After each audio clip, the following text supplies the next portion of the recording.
Flip, Floss, and Fly, presented by Say It Loud Canada, the ultimate financial literacy program, brought to you by the Black Business and Professional Association and the Donald Reid Estate.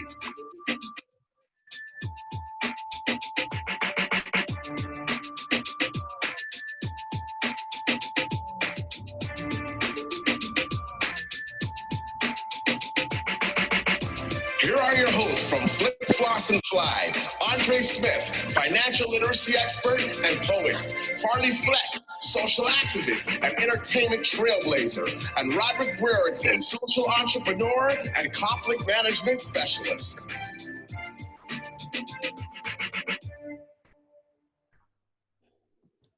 Good morning, good morning, good morning, everybody. This is the Caribbean edition of Flip, Floss, and Fly. We are out here live right now. The sun is shining, the day is beautiful, and we are so honored to have you with us today. Just a couple housekeeping rules really quickly before we get started. Please put your phones on mute so that in the event when we are talking, we're not hearing any background noises. And also, if you could, when there's a question, take your phone off mute so that we can hear from you.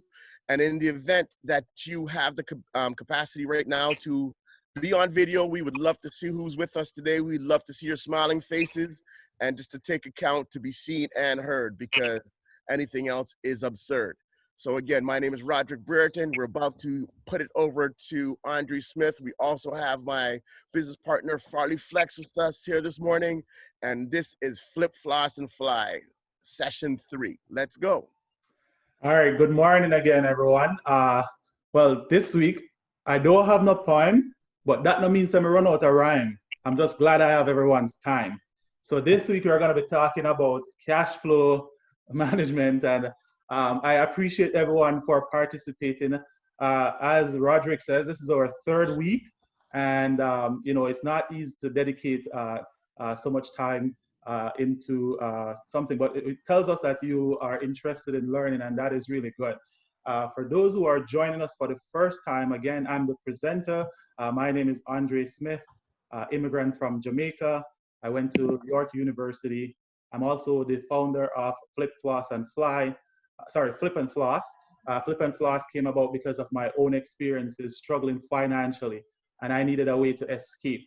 In doing so, I started to help others not only escape, but those who are already making good financial decisions to improve upon their knowledge, right? I'm also the founder of Easy Solutions Tax and Consulting Services.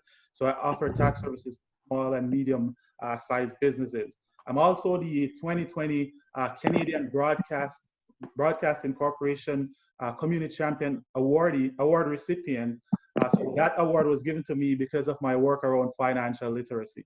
So again, this week we're going to be talking about cash flow, and welcome back. Up top, want to big up, shout out some of the peeps in the house. I see Amanda, I see Mona, and I see some familiar faces with us, continuing to support Flip, Floss, and Fly.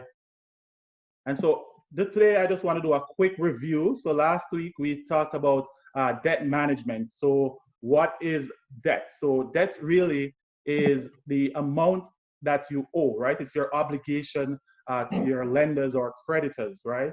And we talk about what debt management is, coming up with a plan that's sustainable in order to manage your debt without taking on significant financial risk, right? We also spoke about different types of debt.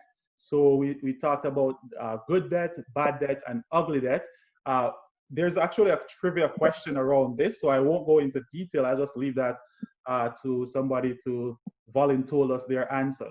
We also talk about debt management strategy, because it's one thing to identify debt, it's another to know how much debt we owe, but it's another thing to actually come up with a solution that will be able to take us out of debt. And so we discussed some of those solutions last week. And again, this is also another part of the trivia question, so I'll leave that to the individual that was listening last week and will be able to share with us this week what those strategies are. Before I move on, is everyone with me today? Everyone feeling irie? Everybody good? Can I get an irie in the chat? Irie, irie? All right, awesome. Up. Huh? Thumbs up. Thumbs up. Thumbs up. All right. So the trivia question, sorry, for this week, from our previous session, right? Can you provide an example of ugly debt? In addition, please provide 2 debt management strategies and tell me which is your preference and why. So the first person to respond to this correctly will win this week's prize, which is a $25 gift card. So I see a lot of reactions going off. So I'm gonna ask, is Farley here?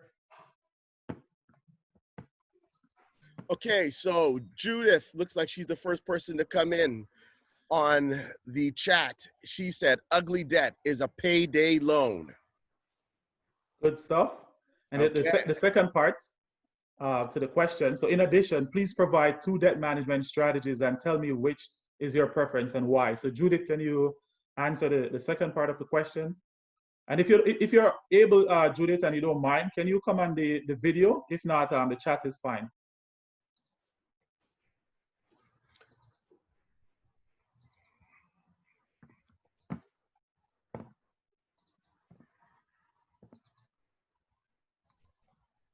Judith, are you with us there right now? If you could come on the chat and just share that, substantiate why it is not a good look to have a payday loan. Oh, there's Judith with us. Can you speak? Can you unmute yourself there, Judith? I don't think we can hear from Judith right now. Oh, she's connecting to audio. Here we go.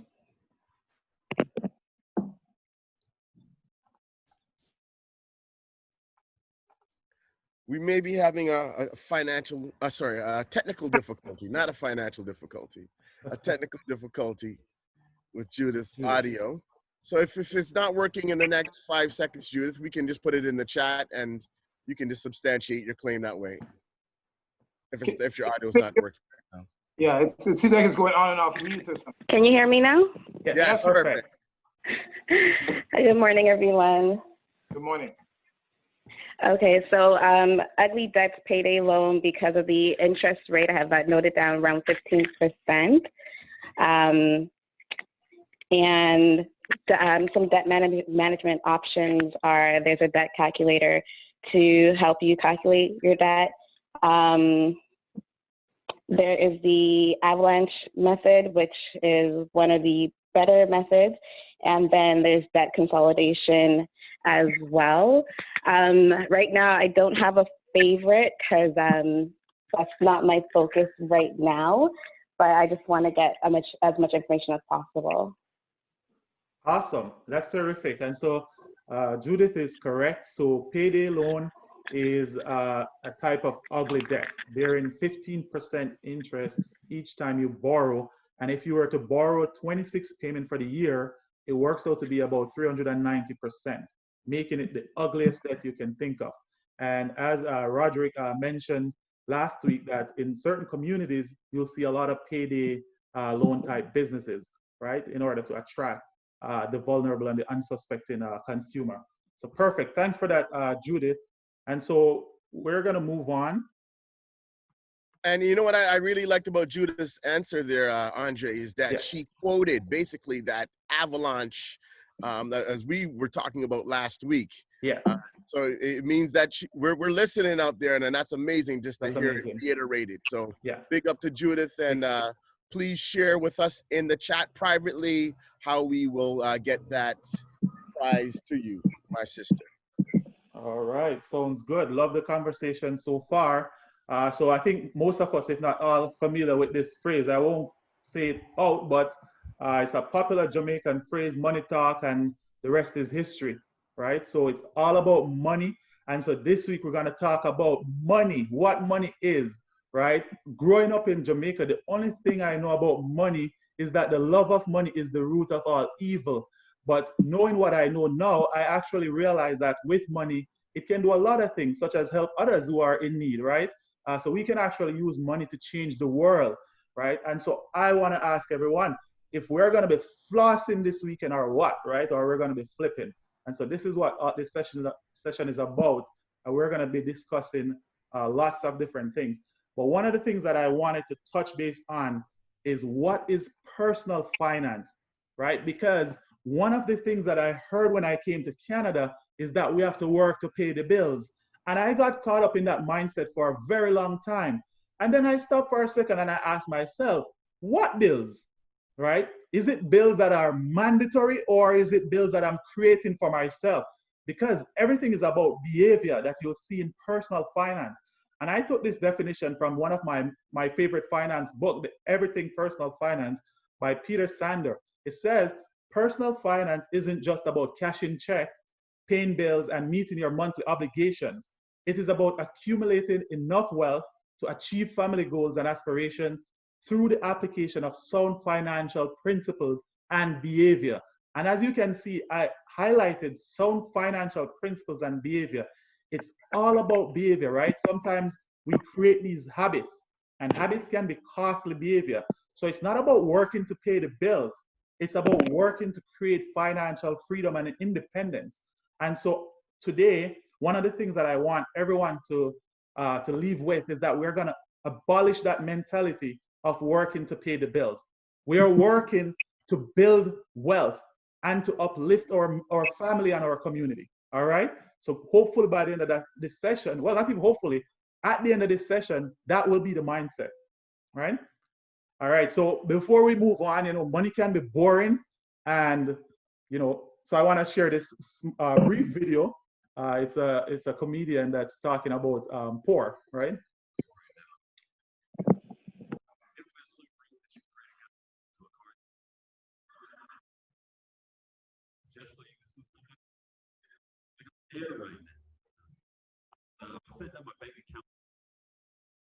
Security questions just in case you forget. I can't hear.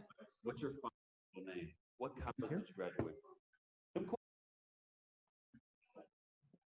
Can't hear? No, we can't hear. Oh, sorry. Hold on. Let me just, I don't know what's wrong with my volume. Yeah, the audio is not working there, Andre. You might have to start it again once you do fix it. Yeah. All right. All right. So let's move on. All right. I'm not sure what's wrong with the audio. I need to get that looked into.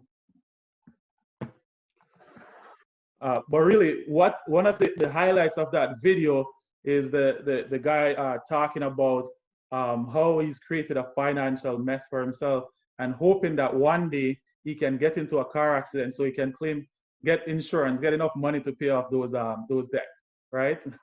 So one of the, cash flow, when we talk about cash flow, can somebody in the audience tell me some of the different sources of income?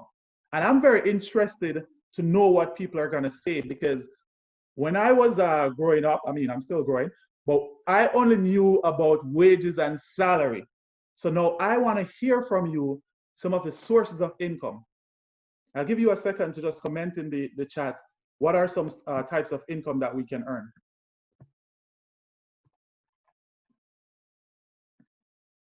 Okay, so in the chat, we have investing in stocks. We have employment income, dividend income, passive and active income, earning income, interest income, dividend income, rental income, pension. Amazing. Those are, yep. Yep. All right, good stuff, good stuff. Love the conversation. It's pretty much in line with what I have here on my slide. So income is defined as money coming in. It's a cash inflow, right? And as some people rightfully said, wages and salary or employment income. So that is the income that you receive from working, right? Rental income. This can be from in the form of renting a property, and you get rent payments from a tenant, or perhaps you've rented some type of equipment or a piece of furniture and you get rental income, right? Or maybe you rent your vehicle. So those are the types of rental income. Dividend income. So dividend is a type of distribution that a company gives out when you buy stock. It's the company's way of rewarding you and thanking you as the investor. So they give you a portion of profit in the form of dividend. There's also interest income, right? So right now the banks, if you put money in a savings account or a mutual fund, you'll probably get interest income, which is an amount that is paid on the principal that you put in. So let's say you put in $500 and the interest is 10%, you'll get $50. I know the interest is not 10%, but just as an example, right? Royalty. So royalty is another form of income. So royalty is where you have built a brand or a successful business, and people ask you to use your brand. In using your brand, you will charge them what is called a royalty to use your brand, right? So that's another type of income. There's capital gains. So someone mentioned investment in stocks, correct? So another way you can earn from investment in stocks or buying a property is through capital gains. So capital gains is actually an increase over what you paid for the asset. So for example, if you put $1,000 in stock and that amount goes up to $3,000, that $2,000 difference is considered capital gains, right? And it's the same for real estate. If you bought a property and it went up in value, then that would be considered as capital gains. This one is here as well. A lot of people don't think of it as income, but it is income because it's money coming in. Support payments, so beats child or spousal. So this is where a court tells you, or you have an arrangement with your spouse to pay a certain amount. So that's a type of income. And we want to make sure that we are keeping track of all the different streams of income that we're earning, right? Because this will be matched against our expenses as well as used for investment purposes, okay? And then on the opposite side, we have sources of expenses. So expense is defined as money going out. So it's a cash outflow, right? Such as, I think this came up last week, so I put it back here. Someone mentioned girlfriend in the last session.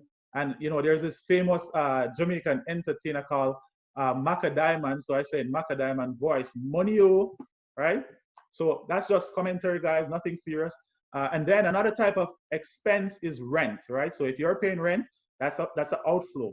Groceries, interest, yes, the one on the credit card is an expense. And so this is where when we're creating our budget or forecasting our cash flow, we tend to leave out things like interest payment because we are saying, okay, it's just the credit card. You have to include the amount that is owed on the credit card, and then you have to put a separate line for interest, right? Because that will tell you from a cash flow perspective how much is going out in interest payment. If you don't separate the two in your budget, so for example, you put, I'm paying $400 per month for credit card, you will think that, okay, you're just paying off the credit card balance. But if you separate the two and you put credit card payment and interest on the credit card separately, that will give you some more insight as to the amount you're paying in interest over a period of time. So I like to separate the two, right? Another type of outflow is car payment. There's student loans. So we are all familiar with the good old student loan. We have OSAP here in Canada. We have SLB, the Student Loan Bureau in Jamaica. So OSAP is the Ontario Secondary Education Assistance Grant, I think, something like that. Cell phone, there's also a cell phone. So this is another area where I like to separate the two as well. Personally, I don't experience data overages because I have an unlimited plan. But if it is that you have a cell phone and you don't have unlimited data, you want to keep track of how much you are putting each month toward data overages. So data overages is when you go over your data, they charge you additional fees. So for your budget to actually make sense to you, you want to separate the two. Don't lump sum the two in one, right? Remember, we talk about personal finance being a behavior. If it is that you're lump summing the two in one, then you're creating that type of behavior. And you're going to continue to go over your amount each month, and you're just going to think of it as a phone bill. No, for me, my phone bill is the amount that I agree to pay at the time of signing the contract. Anything after that is an additional expense, right? The other thing is internet, and some internet will come with overages as well. I know most internet services are going toward unlimited. So if it is that you can get an unlimited plan, please do for your phone for internet. because it helps you to be able to predict your cash flow. And as you will see when we talk about budgeting, there's a component to budgeting that not only involves listing income and expenses, but periodically monitoring those income and expenses to ensure that whatever goal or objective that you're trying to accomplish remains on track, right? Another type of expense that I list here is overdraft payment. So if it is that you have overdraft protection and the bank gives you a certain amount and you are paying fees on that overdraft, you want to separate those in your budget so that over time it gives you useful information so that you know how much you are putting in overdraft. I see a lot of reactions coming in here. I don't know if there are questions. We can take one or two questions now.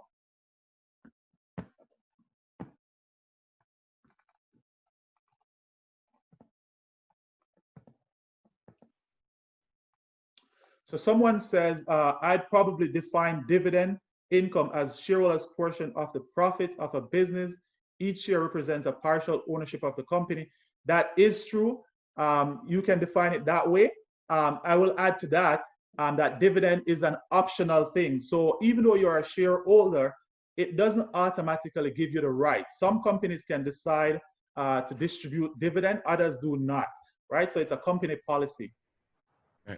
Quick question, Andre, just for those people who may not be familiar with the term dividend, could you explain what that means? Sure. So dividend is a payout from profit. So let's say you bought shares in company ABC, right? So you bought 10 shares. Just like this person says, each share represents a partial ownership in the company. And so it gives you that, that I would say a privilege to dividend, right? So the dividend is, let's say company ABC makes $100,000 in profit. Company ABC will give each shareholder a portion of the dividend based on the amount of shares that they own. So let's say you own 10 shares and ABC company is given 10 cents per share.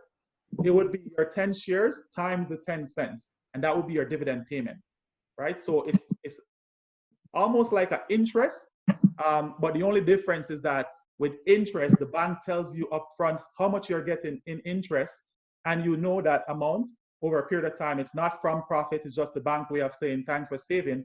Whereas with dividend, this is a payment from profit. If the company doesn't make any profit, there's no dividend, right? So it's only, it comes from profit. And it's a company policy. It's not, you know, there are a lot of companies right now that do not pay dividend because they reinvest the dividend. They put the money back into the business for future growth.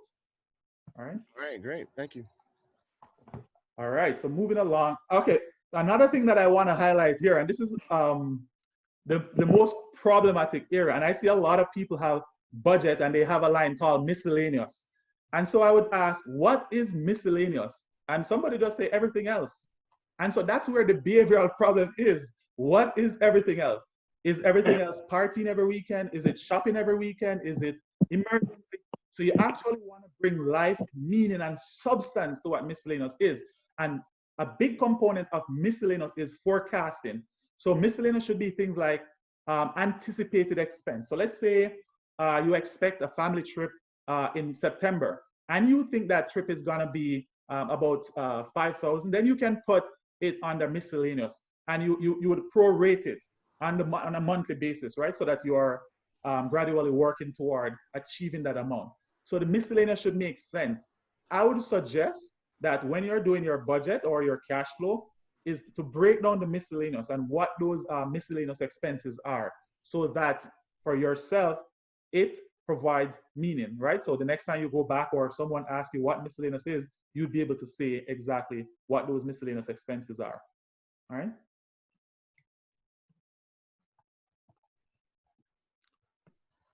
Just give me a second. And so I'm gonna talk about a few key concepts here, some of which everyone might be familiar with, others maybe not, but some of the concepts include things like budgeting. So I'm going to talk about what is a budget and the budgeting process. We're going to talk about time value of money. I will tell you this is TVM is something that many people do not factor in their decision making, but it's one of the most important finance concepts that we need to think about. And from TVM, we're going to talk about two types of time value concept. one of which is present value, and the other is future value. Then we're going to talk about compound interest and what it means from a payout perspective versus an earnings perspective. And then the last thing that we're going to talk about is inflation. And the reason why I decided to include inflation in this section of the presentation is because I was having a conversation with a 16-year-old, and I said, you know that money can lose value? And he said, what? How is that possible? Well, I said, because of inflation, right? So because of that conversation, I've decided to include inflation in the conversation. So what is a budget? Before I actually talk about what is a budget, I need everyone to honestly tell me who uses a budget, despite the fact that it's cliche. Give me a thumbs up if you use a budget. Don't tell any lies now. Or if you kind of have a budget. Yeah, maybe a mental one, but not a one on paper, I don't know. Or even if you have a budgeting software, there are a few budgeting softwares out there that tracks your expenses and your income. All right. Some people say I try my best. Some people have one. Some people say sometimes. I have it set up with a few things, but I don't check back with it often enough. So I guess it's here, there, and everywhere. Here, there, and everywhere. All right. Okay, so that's good. I love the honesty, right? Because there's nothing wrong if you don't have a budget. There's no timeline for when you need to have one. The good thing is that hopefully you're thinking about creating a budget at some point, right? So like I said earlier, so budget is an estimation of income and expenses over a specified future period of time. And it's usually compiled and re-evaluated on a periodic basis. So this part is important. So I know for me, I do bi-weekly budgets. Some people might do monthly or annually. I would suggest that you do at least monthly, because the annual budget is not that useful, especially on a personal finance basis. Your circumstances from a personal finance perspective changes daily, right? So you want to make sure that you're doing a budget that provides helpful information. And then you need to look at how frequently you're going to evaluate that budget. So if I'm in a cash trap situation, let's say I lost my job or one source of income, or I'm living paycheck to paycheck, can I look at my current budget and take out some of those expenses, cut back, as people would say, right? To make sure that I'm in a positive cash flow situation. The key is being in a positive cash flow, right? And one of the important questions that I always get is, who needs a budget? A lot of people think of budget that's something that only a business needs. Yes, a business needs a budget, but for us as individuals, we also need a budget, right? It can be a personal budget, it can be a family budget, it can be a wedding budget. Whatever the event is, it is very important to have a budget, right? Do your research, estimate the expenses, and determine whether or not you will be in a positive cash flow situation. I'm getting a few reactions here. So I got a question, Andre, and also a question for the people on with us. What are the challenges about creating a budget? What are the challenges with creating a budget? And what are the challenges with sticking with a budget? Good question. I'd love to hear from some people on that one. Very good question. I love that question. So the number one challenge in creating a budget is that it's time consuming. That's the number one challenge, right? It takes time to actually research and compile all your expenses. The other challenge too is creating a budget that makes sense, or the ability to forecast, right? So some people might be able to say, okay, these are my expenses, this is my income, but they are not able to forecast, meaning look ahead of time and say, these are the scenarios that might play out in the future. Another thing is that the technological component. So a lot of people, when they think of budget, yes, you can do a budget in Microsoft Excel, right? That makes it a lot easier, but a lot of people are not good with Microsoft Excel. I mean, there's also Mint software that tracks your expenses, among other platforms that you can use to track your expenses.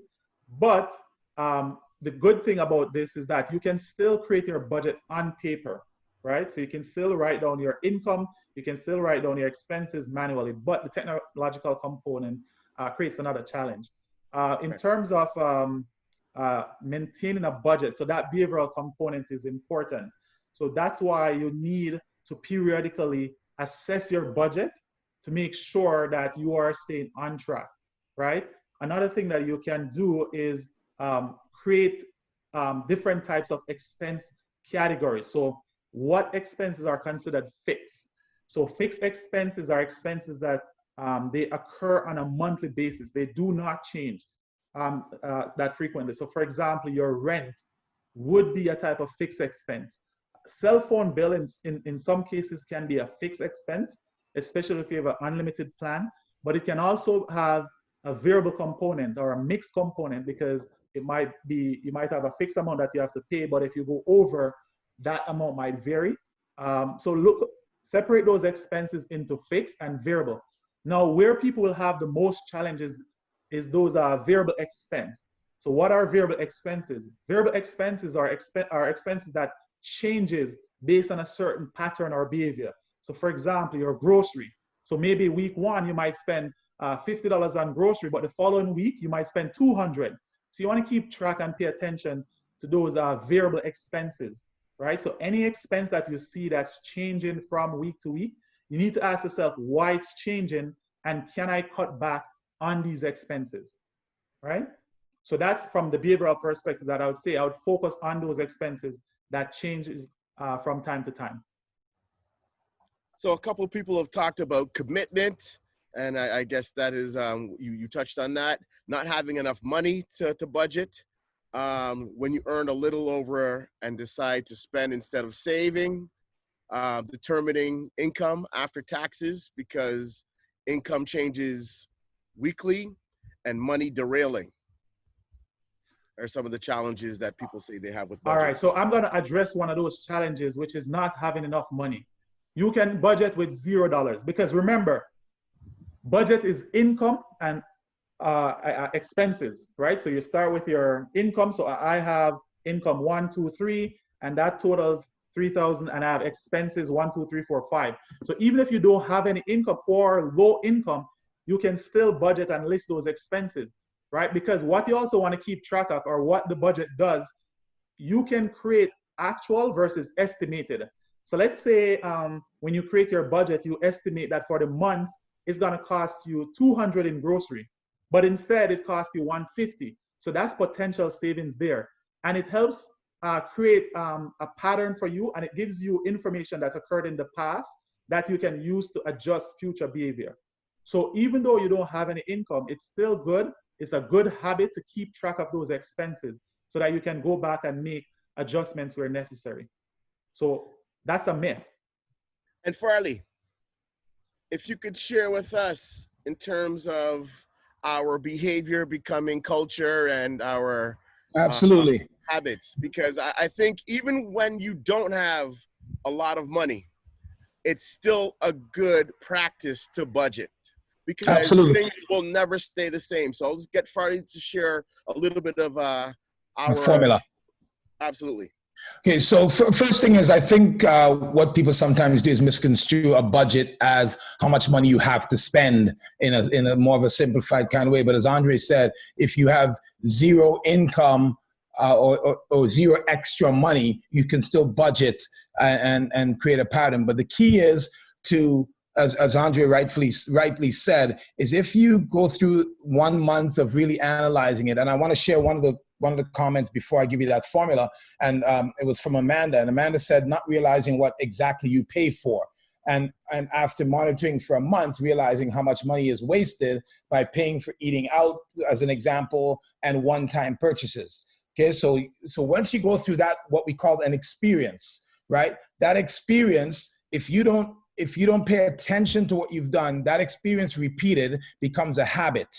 Right? And if you continue throughout that habit so much that it becomes what we call a behavior, right? Then that behavior, once repeated from going habitual to behavioral, now you've turned it into your own financial culture. So your culture in terms of the way you operate financially is when you're going to do things without even thinking, and those things may in fact be affecting your ability to save and accumulate wealth over time.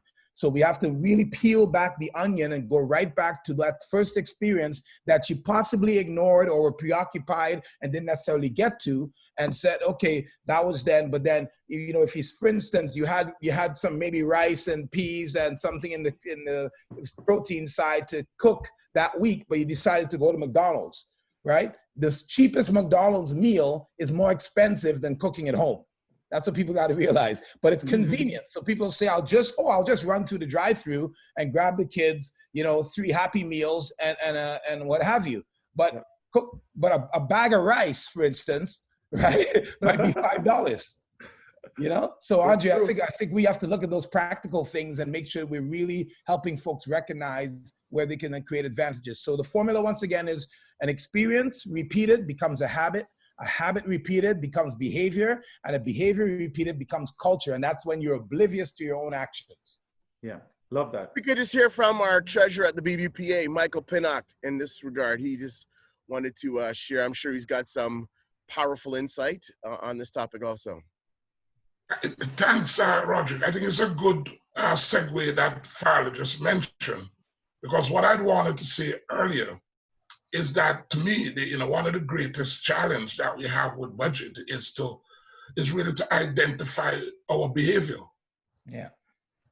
That is kind of what I wanted to say, because a budget is really a plan of action. What is it you'd like to do from a financial perspective? And one of the key elements is to understand your pattern of doing things. Your pattern of getting money in, your pattern of getting money out. And so Farley's kind of really just put that nice loop around it. You have to look at your behavior. As you see, it starts with an experience, becomes an habit, becomes a behavior, becomes a culture. Because money is not the basis on which you do a budget. A budget is a plan of action. Excellent. And then you identify the sources of the money and how those monies will go out. One of the things I always like to see when I talk about, budget here is the business context in which we work. Our current worldwide business context is the free market. And as Andre was explaining earlier about the dividend payment and so on, every single thing that we do in this free market carries a value on a cost. So wherever you put your money, you expect to get a return for it. And one of the paradoxical stuff is everything on your side that is a revenue is an expense on somebody else's side. Mm-hmm. And everything that's an expense on your side is a revenue on somebody else's side. And everything you do has a cost to it. So I just wanted to interject that, but I think it's really beautiful after Farley gave his stuff. You have to look at your habits, you look at your behavior, and ensure that you identify every single thing. There's no miscellaneous here, and there's no contingencies, and there's no other. There's absolute things that you do that you ensure that you have control over, and you can change when the time comes. Right. And I just wanted to make one point before we get back to Andre. And you said a plan of action. Okay. So Michael said a plan of action. And when you fail to plan, you plan to fail. Right. Yeah. Okay. That's right. So my people, listen to this very carefully. We have to plan. Yes. A person without a plan is like that boat in the ocean without a sail. It's going to get tossed around and put anywhere. Okay. We have to plan. We have to have that sail in this ocean to navigate and to be able to know where we're going. So plan, budget. And in addition to budget, just to kind of really make it formal, you have a plan of action, and when you have a budget, it's suggested that you actually write it down so you can actually monitor it, because everybody do have a budget in them. Your habit is your budget. How you do things regularly is actually your budget. But we want you to write it down so you can monitor it, so you can make changes. And intentionally. In addition to the action, you have to put it down so you can look back on it, so you can analyze it as far as you make changes as required. I think it's also important to use synonyms. So a budget is also a guideline. It helps you see what path you're following. So a plan, a map, a guideline, all those are synonyms as it relates to financial responsibility and financial accountability. You have to look at your budget, set it to what it is. And I also think it's on the positive side, it's great to identify targets that you want to achieve. So if you say, I want to save X dollar this year, or I want to go on a trip with my kids or a trip by my, whatever it is, set a future goal and work towards it, because yeah, it's really important, because one of the things I remember hearing this on radio once, that people who have something to look forward to actually live longer. Right? So let's think about it from that perspective on the positive side, that if you have something that's aspirational for you, oh, I'd like to go to Jamaica for Christmas next year. And you have to put your budget together and look at your budget that you hopefully already have, or start a budget that allows for the feasibility of that trip actually happening. That's so the guideline aspect of budgeting is very, very effective as well. All right. Thank you very much, John. We'll get back to Andre. No, that's really good. I really like the discussion, and it goes back to that personal finance definition. A big component of personal finance is our behavior. So we actually have to work on those behavior, right? I inputted a link here to a TD cash flow calculator. It's available online to the public. There's a lot of cash flow calculators online. And the reason why I include this is because I know some people have a challenge identifying categories or coming up with a budget. So there's a lot of useful tools online. Let me just make sure my screen is sharing, because the last time it wasn't. Yep. Can you see it? It's there. Yeah. All right, perfect. All right, so this is an example. There are many budgets online. All you have to do is just Google budget template or free budgeting software. All right, so we start with our income, right? So even if there is no income, put 0. And the reason why is because you'll see that every month, even though you have 0 income, you are spending $2,000, which is a problem, right? So that's one thing. So even though there is no income, right? So total net income. And one of the things that I like to, and I want to highlight this, for me, I do not create my budget based on my gross income. So gross income is the amount, the total amount that you pay before any deductions from the employer, right? So such as taxes, pension, etc. I plan my budget based on my disposable income. Disposable income meaning the amount that I take home after all those deductions, right? Because you don't want to be putting 5,000 when at the end of the month you're only taking home 3,000. That's going to affect your day-to-day life. So I would highly recommend that you use the exact amount that you're taking home after all the deductions. That's called your net, isn't that called? That's all your net. This is the net income, all right, or net household income, right? Right here they have government benefits, so that's another form of income, right? So if you're receiving Ontario Works, which is a type of support payment, you can include that here as well. It's income. And then they have the expenses categories here. So housing, you know, that would either be mortgage or rent, and maintenance for the house, right? There's personal and living, so you can put groceries, entertainment, things like getting your hair done, or you're going to the barber. Because a lot of people would say, you know, I am living paycheck to paycheck and there's nothing I can cut. There might be. What if you have hairstyle in your budget? What if you have barber in the budget? Can you cut those back? What if you have personal care that's like $400 each month? Can you cut those things back to create positive cash flow, right? So this is why it's important to have a budget.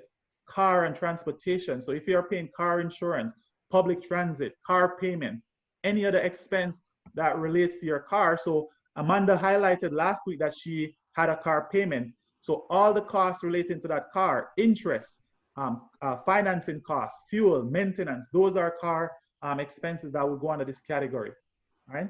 Debt repayment. So remember I talked about credit cards, loan. In the other section, I put the interest. I would separate the interest from the principal payment that I'm making, right? And last week when we talked about debt, we highlighted that principal is the amount that you either invested or borrow, right? And then the cost of borrowing or investing is the interest, right? So you want to separate the two here so that it's useful, so that you can look back and and you can say, holy crap, for the last 3 months I've spent 4,000 or 3,000 in interest. That's ridiculous. What can I do to change that, right? When you separate these categories, you push yourself to make changes. Savings. I put savings as an expense, and most budgets you'll see saving as an expense. My philosophy is that I always pay myself first, right? So for my savings, I determine how much I'm gonna save, be it 15%, 10%, whatever, of my income, and I deduct that first. Everything else, I leave for later, right? You can do that. You can decide how much you wanna put in saving, but I strongly recommend, even if it's 1%, remember, finance is about behavior, and as Farley nicely put it, behavior, habit, culture. Even if you're saving $1 per month, you are creating that habit and that culture of saving, and then it will help you to make bigger and different decisions later on in life. All right, let's go back to my slides here. So Andre, somebody had just a quick question, or they said determining their net income is why they feel that they fall off. With multiple jobs, what would be considered variable income? I get overwhelmed and stop budgeting. Any suggestions? Sorry, repeat the question again. I missed it. Okay, so they said basically with multiple jobs, determining their net income is why they fall off with budgeting, right? So is there any suggestions that you could give with helping them budget based on not having a specific, I guess, net income at the end of each month?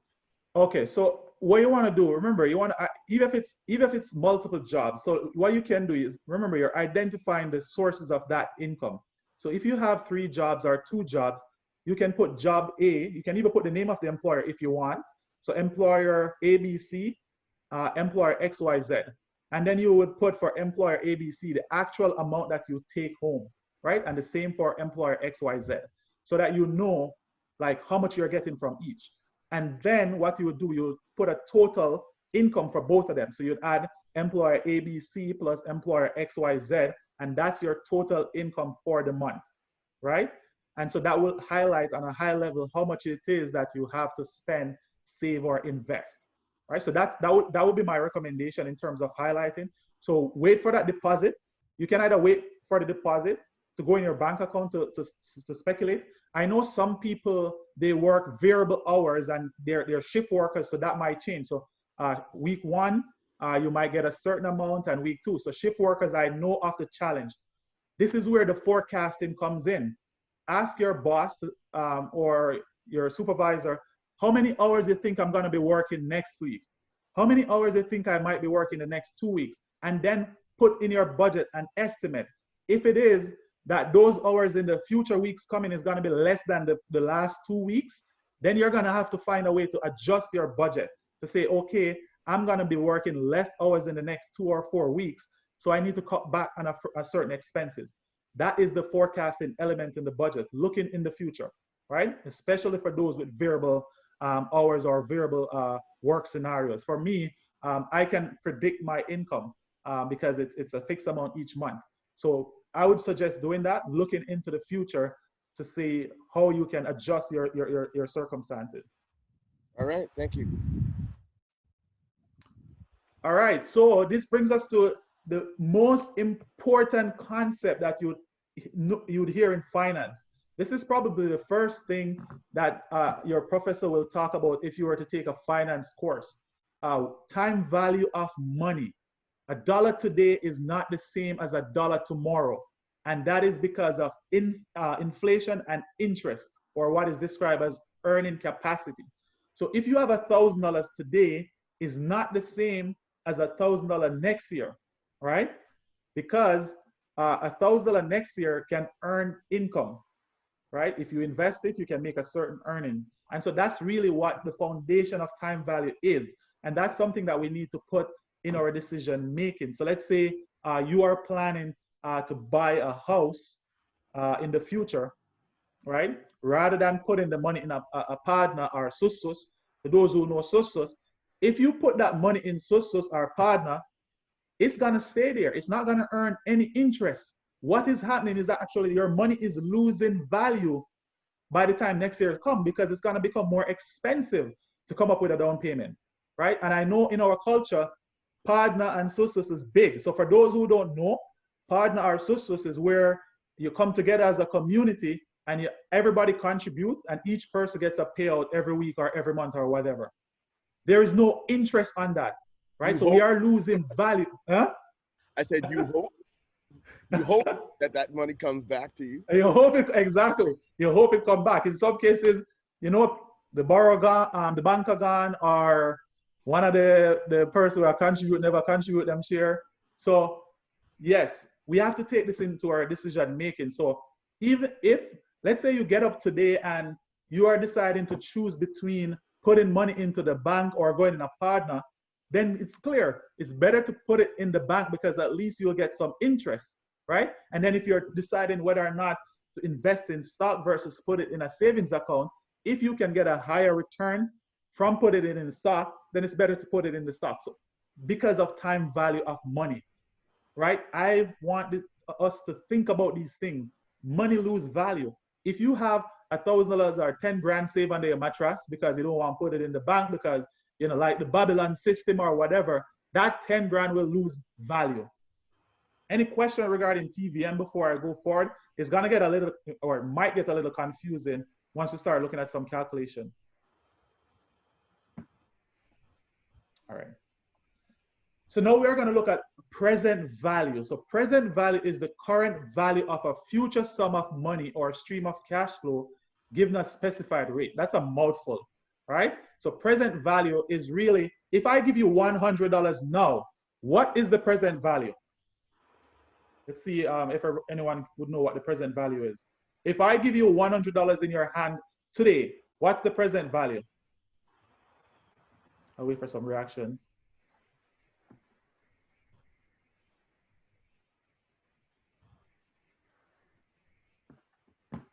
So people are saying it's 100. Sorry, go ahead, Farley. I was just saying most people said 100, which is... Yeah, that's right. What if I give you $100 next year? What's the present value? Can we even determine the present value of $100 next year? No. People say no? Can we determine the value of $100 next year today? Somebody said it could be less than 100, depends on inflation. Someone said nope. All right. And I'm really excited that we're having this conversation because the answer is yes, we can determine the present value of a future amount by using present value. So that's why I'm glad that we're having this discussion, right? So if your mother comes to you and say, hey, I can give you $1,000 today, sorry, I can give you $50 today, or I can give you 200 next year, what do you choose? Well, I would use my present value calculator and I will explain to you. The good thing is that the calculator is available online and I'll walk you through the elements that you'll need to calculate the value. We're gonna use $1,000 here. So let's say your mother promises to give you $1,000 in 2 years and the bank pays interest of 3%. So the things that you'll need to know the amount, the future value or the amount that you'll be getting in the future. You'll need to know the time, how long it's gonna take. So your mother is gonna give you in 2 years. You'll also need to know the interest rate. So now you can use the government of Canada's interest benchmark rate, or you can use the rate that you would get on your regular savings account as the interest rate. And now we can determine how much that $1,000 2 years from now will worth today. All right. So really, you can go to Google and just Google present value calculator, and it will take you to this website here. So there's a mathematical reasoning behind this that tells us the value of a certain amount today. So right now, like I said, the future value, the amount in the future. So my mother is going to give me $1,000 in the future. I write 1,000 here in this box, right? The number of period can either be daily, monthly, or annually. In our example, we're using 2 years. So 2 years from now, my mother is going to give me $1,000 toward my college. I want to know how much it is today so that I can say, no, mommy, give me this because I can earn more in the bank, right? So 2 years, right? And we say that we can get 3% interest from the bank. right? If it is, you can only get 1%, then you'd use the 1%. And this is gonna bring that $1,000 into the future, into today's value. And then we just hit calculate. So that $1,000 in 1 year, 2 years from now will worth $736 today without taking into account inflation, right? Reason for that is because if you took that $1,000 today, right? If your mother give you this amount today, 736, and you put it in the bank for 2 years at 3%, it will work out to 1,000. Are we following? I just want to make sure everyone is following the present value calculation. It's not a simple concept, you know. It's a challenging concept. It is a challenging concept. I want to go through it one more time, Andre, please. Sure. Yeah. All right, so let's go back to the definition. It is pretty challenging. I'll tell you, I actually Actually, can I give you a quick analogy? Sure. Okay, so after the George Floyd incident, 4 particular companies put $400 million into the Black community, right? They were Comcast, Walmart, Warner, and Sony. So I said to myself, okay, that's interesting, $400 million, and there's roughly 50 million Black people in America. So that works out to $8 a person. So I said, okay, that doesn't necessarily calculate very healthily from my standpoint. So I went back and looked and to see how much slaves were worth in 1860. And slaves in 1860 were being sold for $800 in that present value in 1860, right, which is the equivalent of $16,987 today. So basically, Walmart and those other 3 companies gave away, and I maybe shouldn't name them, but it was all public information in the newspaper, so I think I'm safe. But the reality is, if we were worth, from a slavery perspective, $800 in 1860, and now you're putting money into the community that adds up to $8 a person, we've depreciated in value. This is why we have to look. So this is a good example of present understanding, right? Because the real value of $800 in 1860, the present value in today's time, X amount of years later, obviously, it should be $16,900. I think it's $87. So just to give somewhat of an analogy to folks. That's a good one, and it's the same thing. Like when you hear they talk about repatriation, it's not they don't just come up with and say, hey, this is the amount. They look back in time, see how many slaves, how much were they worth, just like Farley said, and bring that amount into today's dollar. So that's really what the concept of time value is. But I can go over here. Let me just go back over it because I really want this to be something that we're thinking about as well, because we need to take it. Yep. I just wanted to add, Andre, I mean, Farley gives a good historic analysis and approach, but purely and simply, if you bought a bread today for $1, and next year you have to pay $1.10 for that bread, the dollar itself is constant. The dollar itself doesn't go up or down, but it's what that dollar can give you in the future, or what you could have had in the past. That is where the present value and the future value comes in. So if you get $1 today and the bread is valued $1, you get 1 loaf of bread for that $1. But if your dollar remain the same and next year you have to pay $1.10 for that bread, then you realize that that dollar has been devalued. So that's where the present value comes in. So if somebody want to give you money to buy bread next year, he can't give you $1 this year. You better give you $1.10 this year so that you'll have that to buy the bread next year. The analogy by fathers with the slaves and so on, but it works with everything you do. If your mother wants you to get $1,000, as you rightly see, 2 years from now, you can put it in a piggy bank and nothing happened. Nothing happened. But if you put it in the bank and the bank pay you to put it in the bank, in addition to the principal and the interest return, you get to that $1,000. But bear in mind that it's conceptually, it's not an easy concept. So that's one of the examples. And what you can do to help mommy out too, you can say, mommy, rather than working so hard to come up with 2,000, how about you give me 736? I put it in the bank and it grows interest in 2 years to get to that 2,000. So mommy's like, whoa, okay, that we can do that, right? And so that's why we strongly recommend saving and putting money in the bank and investing, so that if you want to get, and as you are planning your budget and your trip, Get rid of this mentality that as Black people, we need to work twice as hard. No, you want a trip for $2,000? You can ask yourself how much I need to invest today for it to grow to 2,000 by the end of the year, right? Don't think you have to work 3-4 jobs to come up with that 2,000. No, you don't have to, right? And so this is why I brought this concept into the conversation about cash flow, right? So that we don't have to work twice as hard. And it's always excellent, Andre, because if you want to make a trip to Jamaica, as Farley mentioned earlier, it's $5,000 is a trip to go 2 years from now. Right. If you just put 1,000, when you get there, because of inflation or whatever you may realize that you need 6,000 at that time. At that time, exactly. $5,000 that you're putting in. Exactly. So your money has to outpace inflation. If inflation is 2.2%, you need to be earning at least 2.3 to keep ahead of inflation. Right? All right. So good conversation. I love that.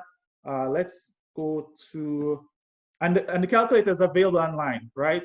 If it you know, like Michael mentioned, it's a confusing concept. When I first sat in finance class, I dropped the course that semester and I had to take it another semester because a lot of the topics were new to me and it was really confusing.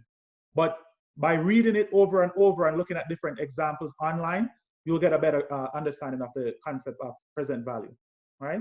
And I have a question. Sure. On the money you put into the bank, will the bank not charge interest on that account and give you a T5 slip? So you have to consider that income during your tax program with CRA? Good question. Yeah, so interest is technically a form of income that needs to be reported to the government and you pay tax. The good thing is that we have tax-free savings account in Canada or TFSA. So if you're earning that amount in a TFSA and you're not going over your contribution limit, I believe it's contribution limit is about $6,600 per year now, then you pay no tax on that amount, right? So on that topic of savings, this is another strategy. Make sure you're earning in your TFSA as well, so that any amount that you're earning is tax-free, because taxes are not an outflow of another expense that I didn't mention earlier, which is an outflow, right? So thanks for that question. So what it means, Andre, is as you do what you do, you have to consider all the outs, because you put the money in the bank, it earns a certain amount of interest, but that is not necessarily available to you because the government goes in and take a portion of that as well as taxes, if you're not earning it within a tax-free. A tax-free savings account, yes. Right. So you want to look at all those outflows, definitely. Definitely, and this is why, and if you look at the model, that's why I decided to bring in the conversation of taxes as part of this 12-week program, so that you will come across concepts in tax that you've probably never heard of before, but they are very important in our day-to-day lives, right? So yes, just like Michael said, we need to think about taxes, how much the government is going to take, and how can we tax plan. As we talk about tax, you'll know that there are different concepts in tax, such as tax planning, that's legally available to you, and then there's tax avoidance, which is kind of gray, and then there's tax evasion, which is illegal. But I'll save that conversation for when we talk about taxes. All right. So the other thing, on the flip side, we have the future value, right? Which is the value of a current asset or cash flow at a future date based on assumed rate. So this is where when you're talking about planning that trip to Jamaica or to Mexico or wherever in the world. I keep talking about Mexico because I really want to go to Cancun. So this is probably the third week I'm talking about Mexico. All right, but this is where you'd say, okay, I need to come up with $5,000 or $4,000 a year or 2 years from now. These are the two questions, because you know you need to come up with it 2 years from now. Your next question is, how much I need to invest today at what interest rate to get to that amount? And so this is where we're starting to abolish that mindset that I need 2 and 3 jobs. Right? We're thinking about money in the sense of how we can let our money work for us. Let me repeat that question. I want everybody to write down this question when they talk about future value. I am going to Jamaica, right? And I need $3,000 2 years from now. How much I need to put today at what interest rate for it to grow to that amount. I don't want you to ask yourself, how much job or how much hours we need to put in our work. No, stop asking yourself that, right? So this is the conversation that we're having, and this is how we're gonna change our behavior and our pattern from based on what Farley says. This is how we're gonna build wealth. This is how we're gonna think about money differently, right? And the future value calculator is here. So we go back to this, the same website. So let's say you go to that website, right? I'm gonna go to the website for a second. You're still seeing my screen, right? Just wanna make sure. Yep. All right, so I'm just gonna Google future value calculators so that we're using the right calculator.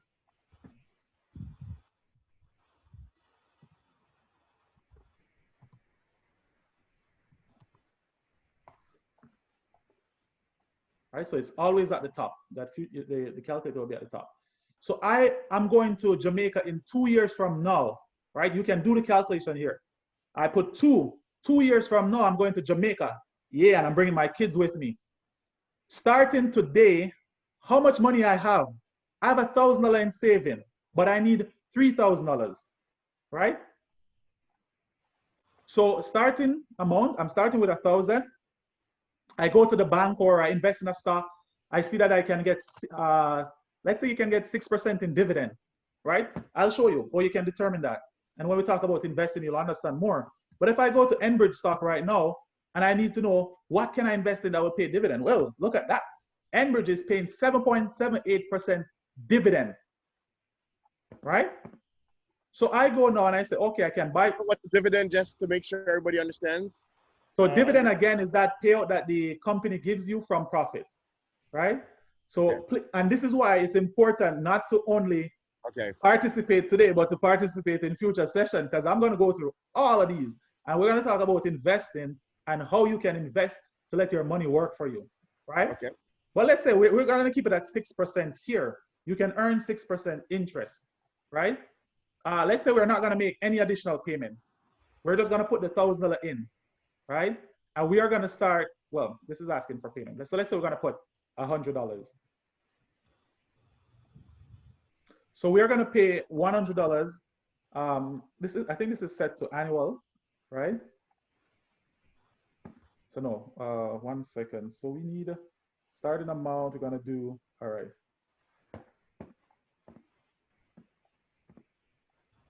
Future value calculator. All right, so hold on, I see if I can, hold on. Starting amount.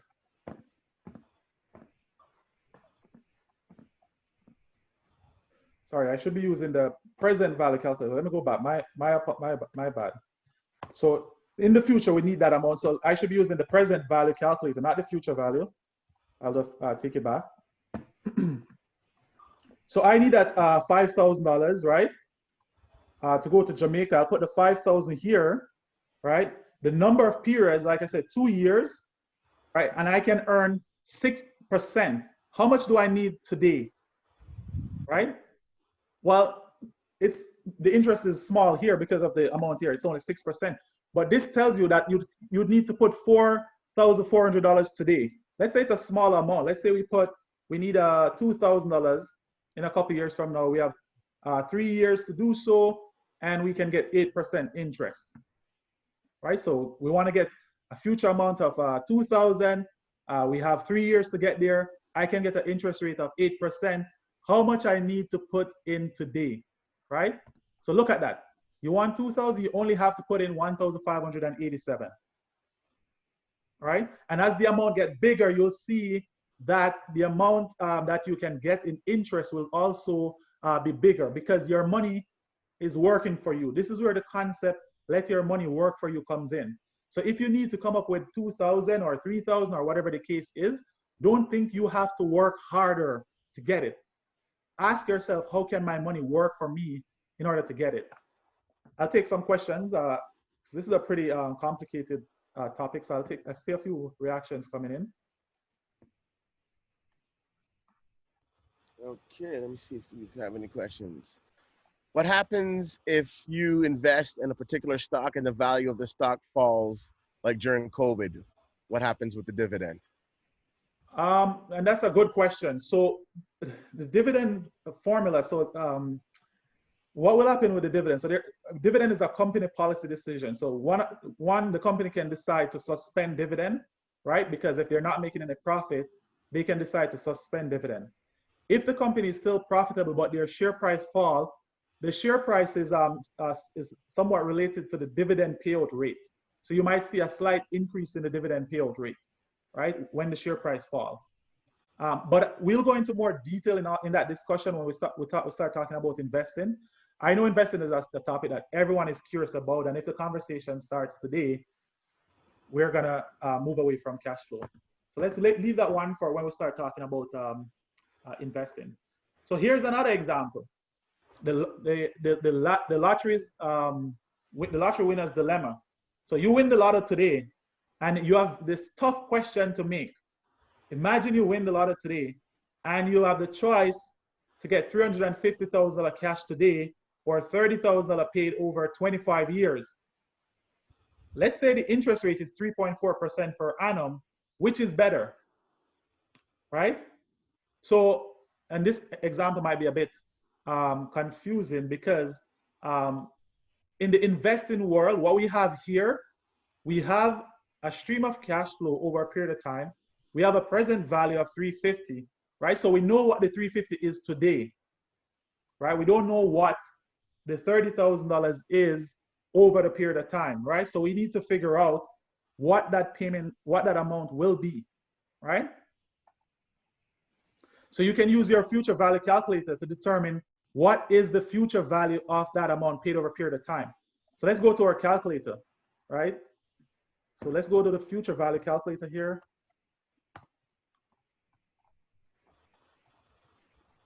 And based on the example, we have 25 years, right? Mm-hmm. 25 years. Cash for life, my brother. That's what they call it. They call it cash for life. Cash for life, exactly. So 25 years, the starting amount, so they're going to be paying me $30,000 each year, right? At 3.4% interest, right? So 25 years, starting amount, 30,000, 3.4% interest, and periodic deposit. So every year for 25 years, they're going to give me $30,000. And the amount, so if they say that they're going to start giving you the $30,000 today, you would select payment at beginning. If they say that we're going to give you the $30,000 at the end, you'd put end. Now, who can tell me what's the significance of the two? Why would there be a beginning and an end amount? Let's see.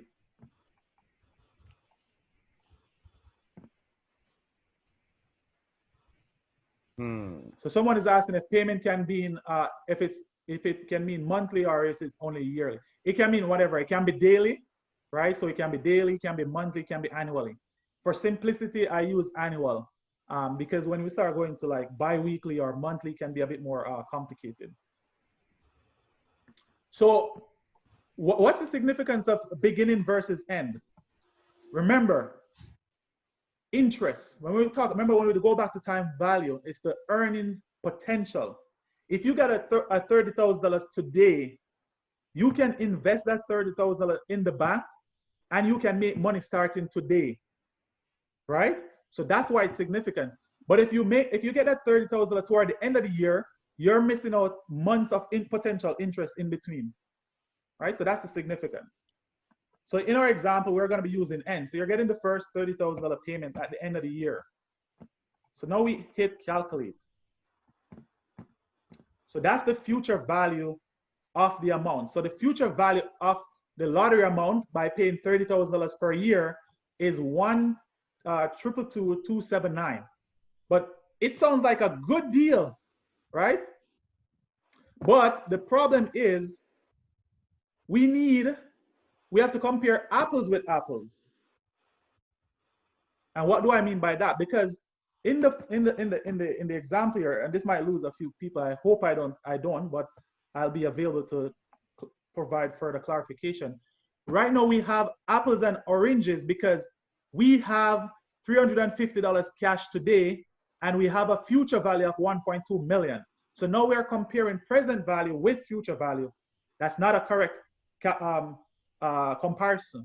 if we're going to compare future value with future value, then that's better. But we need to see how much that $1.2 million is worth today to compare it to the 350. So what we're going to do is that we're going to take that 1.2 million right here, and then we're going to go to the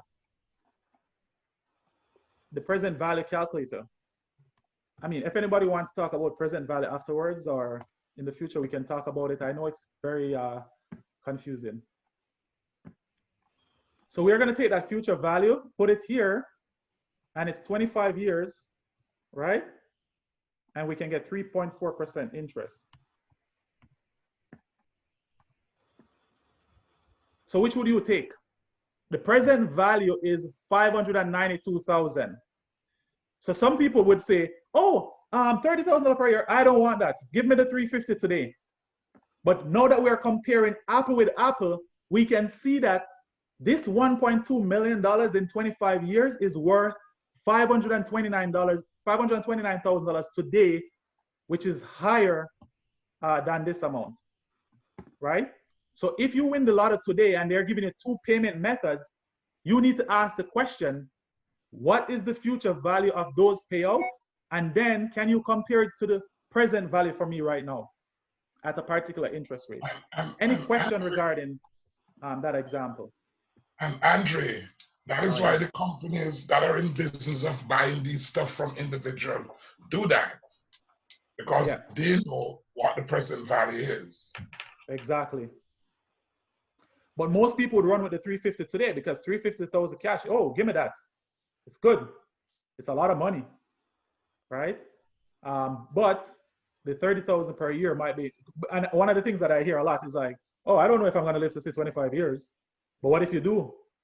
You know? And I think one of the big things is that instant gratification. And exactly. You know, Farley and I will be talking about that and how we have to look at the future as not just, you know, hoping it comes, that, you know, we're forecasting it will be here. And, exactly. you know, having that patience that we all need in our lives, it's imperative.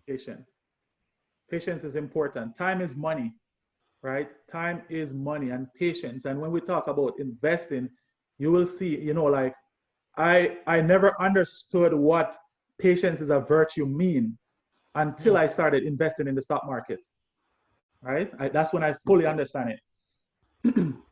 All right, so I'll take some question at the end, but in the interest of time, let's quickly talk about compound interest. All right, compound interest is really interest on top of interest. And I have a cheesy accounting joke here. Did you hear about the creditor who got bored? Oh, he got bored because he lost interest. All right, if you're not an accountant, you won't get it. All right, so when you talk about compound interest, it's interest calculated on the initial principal. And by now, I hope everyone fully understands what principal is. So it's the interest on top of that principal over a period of time. So here we can look at this from either an earnings perspective or an expense perspective. And as Michael said, what is earnings to one party is an expense to the other, and what is expense to one party is earnings to the other, right? So let's say you took out a loan, that's going to be earnings for the loan company, right? So you take out a 3-year loan, it pays 5% that compounds annually. So compound mean on top of. So interest on top of interest, right? So let's look at the example here. In year 1, the $10,000 loan times 5% interest equals $500. So that's what you're going to pay in interest, $500. Now, what happens in year 2? In year 2, it's going to be that $10,000 plus the $500 in interest if you're not making any payment, right? So now you're paying interest on $10,500, which is $525. And this is something that you can also think about with the mortgage scenario when you talk about those deferred payments, right? So what is happening with COVID is that the banks are saying we're giving you deferred payment option. So they're taking that interest and they're adding it back to the amount that you owe. So you're going to be paying interest on top of that interest because that's the cost of differing the amount, right? So you want to think about this in the context of real life, right? If you're not making those interest payments, you'll be paying interest on top of interest. In year 3, it's the same thing. Your total interest payment over the 3 year is $1,576.25. This is from the expense perspective, right? From the earnings perspective, if you put, and this is one of my mistakes that I made. When I just started, when I first heard about GIC, which is a guaranteed income certificate, I invested in the GIC, but then I asked the bank to transfer the interest payout back to my regular savings account, my regular checking account, because I needed that interest today. That was a big mistake because I gave up the ability to make interest on top of the interest. Had I left the money, all the interest and everything in the GIC account, that interest would be added to my principal, and then I keep getting interest on top of the interest on top, right? So that's the power of compounding. So if you're saving for the long term, do not, I repeat, do not set up a situation where you're earning the interest and then getting the interest paid out to another account. Leave it in that account so that you can get interest on top of interest. And you'll see how that grows over time here, right? By looking at the chart, right? So if this is from a cost perspective, if you're owing, you'll see that the amount that you borrow goes up. And this is what happens with your credit card. If you don't pay your credit card, right? The interest, the cost, the amount that you owe keeps growing. That is because of compound interest. And when the very first session that I started, I quoted Albert Einstein and I said, those who know the power of compound interest earns it. Those who don't know it pays it. And so this is exactly what that quote is talking about. Here, if you are looking at it from the cost side, you are going to be paying. See your cost of borrowing keep going up. 500, 525 in 6 years, that interest becomes 638, right? But if you know what this means and how to use it to your situation, then this will be income in your pocket. That will be 638 in your pocket. And so that is the significance of compound interest. And then after this topic, we can take questions, but we did talk about this earlier. So inflation is a general increase in price and fall in purchasing value of money. And so that's what Michael was saying when he said, okay, if I bought a bread today for $1 and that bread in a year's time becomes $1.10, then that $10 there, or 10 cents, that 10 cents is because of inflation, the price going up, your purchasing power going down. That's why it's important, if you're going to save in an account, right? If you're going to save at the bank, ask yourself the question, how much is it that the bank is paying in interest? And then ask, what is the inflation rate? Because if the bank is giving you interest that's lower than inflation, you are losing money, right? And I will take some questions right now if we have any questions. So is the bank gonna always give you the actual inflation rate, the actual current inflation rate? And I mean, I guess that's the question. Like, how does the inflation rate actually? How is that established?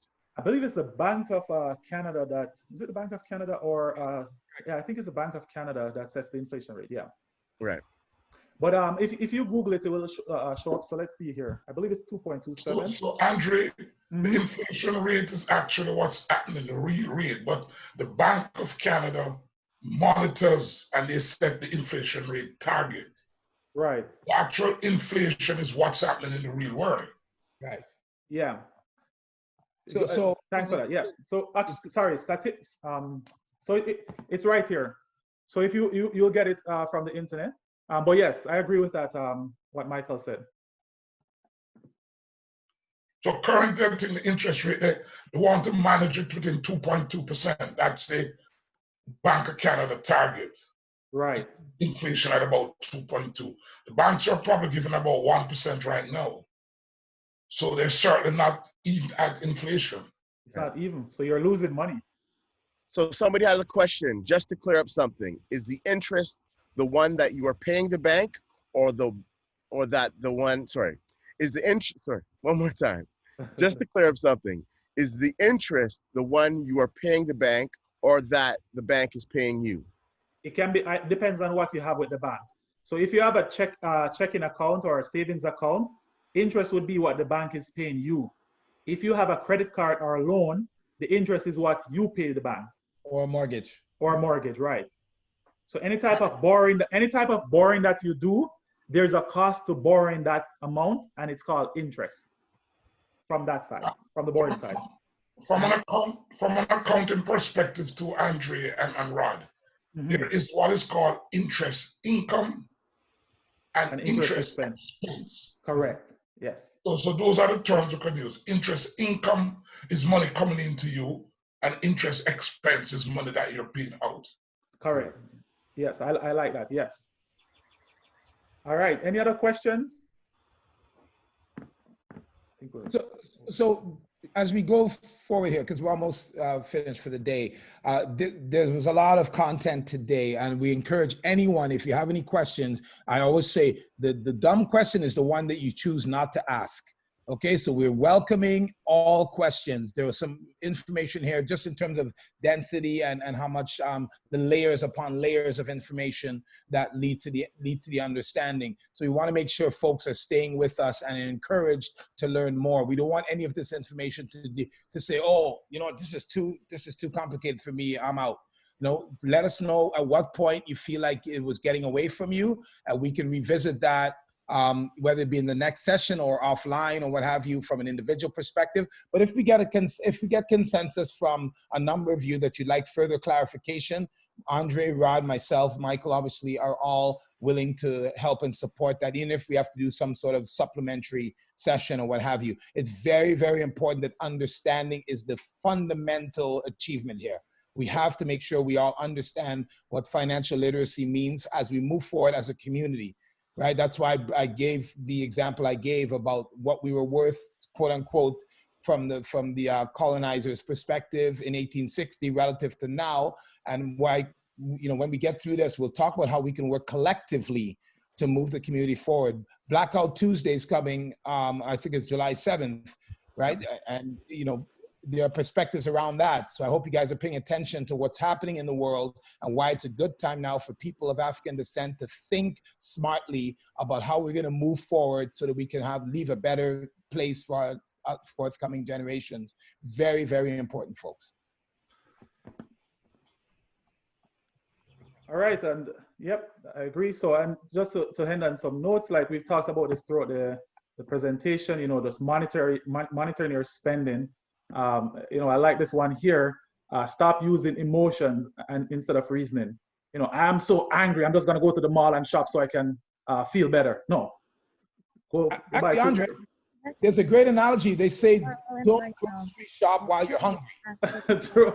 Yep. Because if you grocery shop when you're hungry and you go through all those aisles, you're going to pick up things that you actually don't need and that are not good for you either financially or healthily or health-wise. So yep. The best thing to do is have a nice breakfast, right? And then go grocery shopping. Don't go grocery shopping before you have your breakfast, lunch, or dinner. And that's a fun way of giving you an analogy or an example of what Andre just said.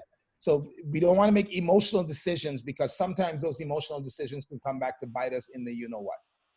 Yeah.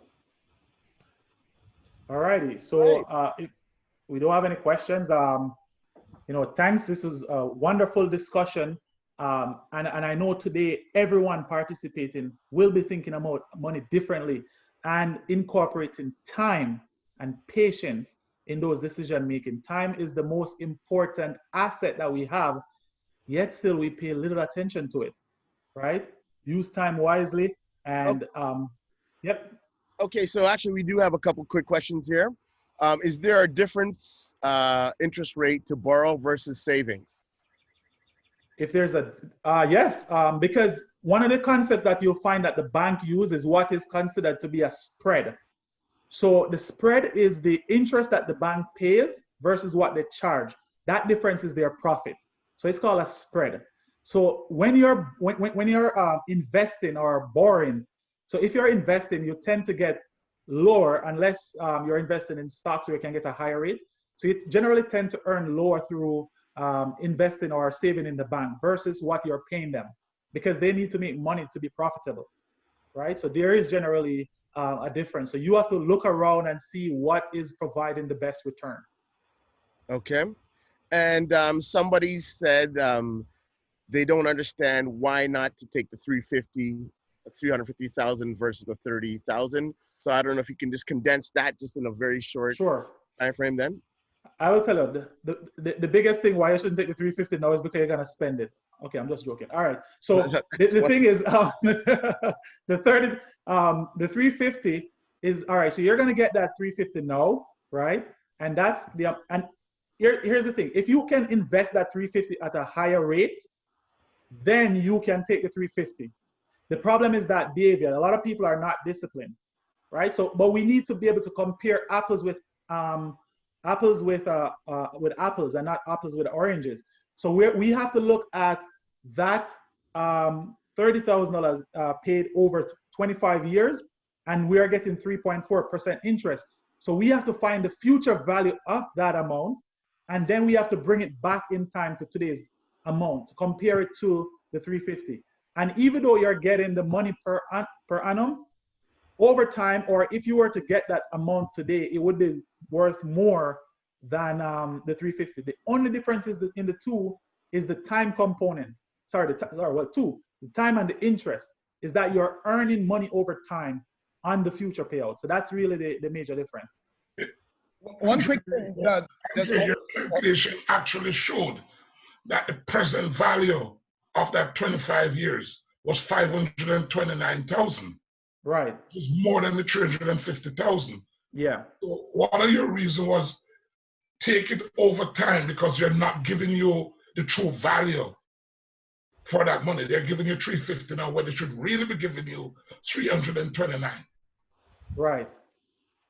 And the big companies that do that sort of stuff, because you have companies out there that goes to the lottery winners and buy that winnings from them.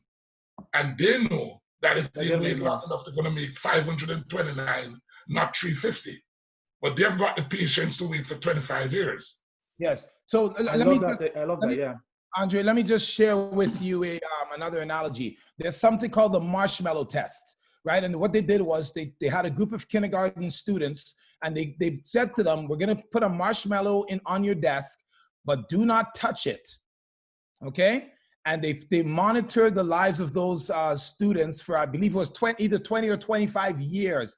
And the ones that were able to leave the marshmallow alone and not take a little piece or eat it or touch it or what have you, ended up being more financially successful, socially successful, etc. So this is where behavior is integrated with the mathematics of accounting and financial literacy. So we want people to understand the ability to be patient, right? When it comes to money, it leads to gaining more than just interest, right? It gains that level of discipline that you develop will allow you to make really clear, concise, and beneficial decisions as you go forward in life. So the kids who were able to say to themselves, I'm not touching that marshmallow, right? I'm going to listen to what the teacher said, and I'm not going to let my love for marshmallows or my sweet tooth or whatever make me want to try it. Those ones were the ones who end up being the most successful, both financially and socially later on in life. So simple way of analogizing what was just shared by Michael and Andre. Right. And I think this is a great segue just to end off in terms of where we left off from last week also in conscious choice, right? So we've got to be aware of our choices and the potential of our choices. Yeah. Right? Yep. Absolutely, right? Because not everything that we see or not everything that glitters is gold, right? But it can have, that silver lining once we, allow it to be shined, right? And then once we, once we have it and we're able to take care of it, right? So that instant gratification, again, often is, can be our detriment. It can be, that consequential choice that we make just based on having it right now, as opposed to investing in it, honing it, and fostering it, right? So we definitely want to make sure that we're making choices that are well thought, not just emotionally, what feels good right now, but what's good for the long run, right? It's just like saying, some people who need to lose some weight will go get that surgery done, and they'll look great right now, but they don't work out. They continue to eat unhealthily, and then within 2 years, it's back to square one. As opposed to that person who goes to the gym and just continues to work out, bit by bit, and can maintain it and has a regiment. And I think that's the word, the regiment of discipline, right? Discipline will free us as a people. We need to have, that discipline integrated, incorporated within our lives to make sure that we're making not just good choices, but having the outcomes of our choices beneficial for ourselves. And one last quick point, folks. When we talk about deferred gratification, remember everything in society is telling you you have to have it now. TV commercials, social media, information, everything is at our fingertips. So immediate gratification is being marketed to you. Remember, not all that is marketed to you, like Rod said, all the glitter is not gold. Glitters is not gold. So marketing is the glitter, right? Get brand new, the new this, then the other. All those things that people are pushing to you. No interest for 6 months. Exactly. All those things are meant to get you to react impulsively, right? What you want to do is take a step back, breathe. Literally, we talk about just think first. We talk about deferred gratification. These are the things we need to do to make sensible, positive decisions that are going to benefit ourselves and the people we care about, and those who care about us as well. Okay, so deferred gratification, practice it on a small, practical scale. If you've got some chips in the cupboard that you shouldn't be eating, defer that gratification. Say, I'm not eating those chips till next Saturday, right? Just try it. Or if you want to what are the benefits that you're going to get by deferring that gratification? You got to ask yourself that. Yeah, and you more than likely will know it too.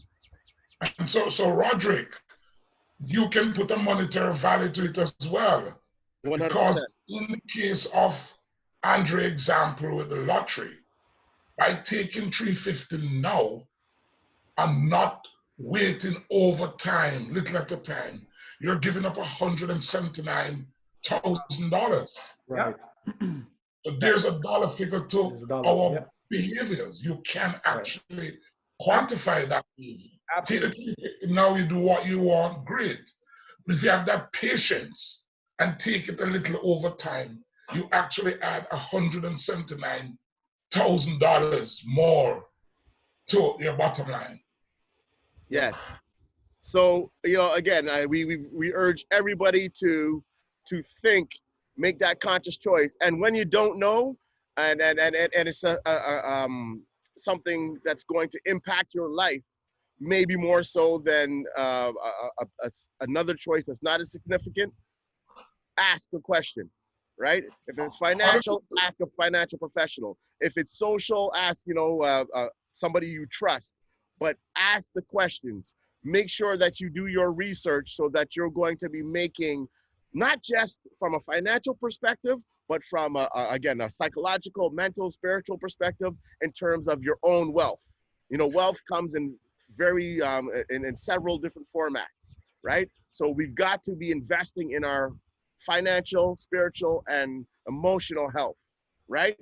So we've got to ask those questions and go the extra mile to make sure that we are making the conscious choices we need to do. Rod, how do people access this recording? One sec, Michael, sorry. How do people access this recording? So all of the recordings will be available on the BBPA website. It's now being put into play. So please stay tuned, and we will have that information hopefully for you next week. Michael, you had some final words? I was just about to say that the flip side of our impatience is the other folks who use that patience to create that wealth. We transfer the wealth out right now so other folks can actually, create that wealth and have it for generational legacy. Yeah, absolutely. And Michael, as you mentioned that point, even the context of the payday loan, rather than going for the payday loan and wait till I get paid, can you just call your borrowers and say, hey, can I pay these next week, rather than running to the payday loan, right? Right. And if you think about it, in our community, again, we see these payday loan establishments disproportionately in our communities. When it comes down to jewelry, the people who are the predators, if you want to call it, or who understand us, understand our culture, understand our impatience disproportionately, right? So That's why they're there. So like, it's no surprise that, hey, I can go get rims with no money down on my car. And you know what I mean? The rims may cost $2,000, but you know, after I'm paying $25 a month, I'm gonna pay for the rest of my life, right? Just based on that choice. So we've got to make, again, conscious decisions. The impractical, that gratification right now will bite us in the long run, right? In the long run, shortcuts have repercussions. So we've got to sometimes take the long road, which is the wiser road. All right. I think that's it. We want to thank every one of you again for sharing your Saturday morning with us. You know, your presence is priceless. How's that? Right? And we ask that you next week bring a friend. We need to have this information disseminated. We need to share this information with everyone in our community. So don't keep it to yourself. Tell a friend to be with us every Saturday here for Flip, Floss, and Fly, featuring Andre Smith, Farley Flex, and our treasurer, Michael Pinnock. Special shout outs to all of, again, you who've joined us. And for the winner today, please make sure that you share your information so that we can get you that $25 gift card. If there's any last comments from my brothers, then we'll take it away. Yeah, please don't forget to tell a friend and bring a friend. The more people that share and participate in this experience, the better for the entire community. And I want to remind you that think of the way you spend your time as spending money. Okay, 86,400 seconds in each day. Think of them as $1 each. $86,400. Every time you waste time, you waste money. Okay, think about it that way. So I really enjoyed today's session. And Andre, any final words from you, sir? I mean, you put it beautifully. I agree. What I want to share, and this is just like from my own experience. Like when I came here, I was told that I needed to work twice as hard. I believed that for a while. You don't have to work twice as hard. You just have to work smart. And just like Farley and Roderick and Michael reiterate, bring people, spread the knowledge, spread the word. We have to help our community, right? We need to give them the right information. They know what our weaknesses are, right? But this is why it's important for us to build this force and to show them that, no, we are going to make better decisions.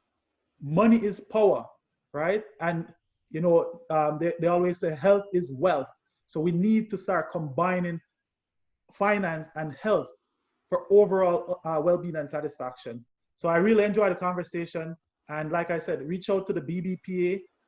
They can get in touch with me if you have any question, right? We're here to help. And I really enjoyed the discussion. Have a wonderful weekend, everyone.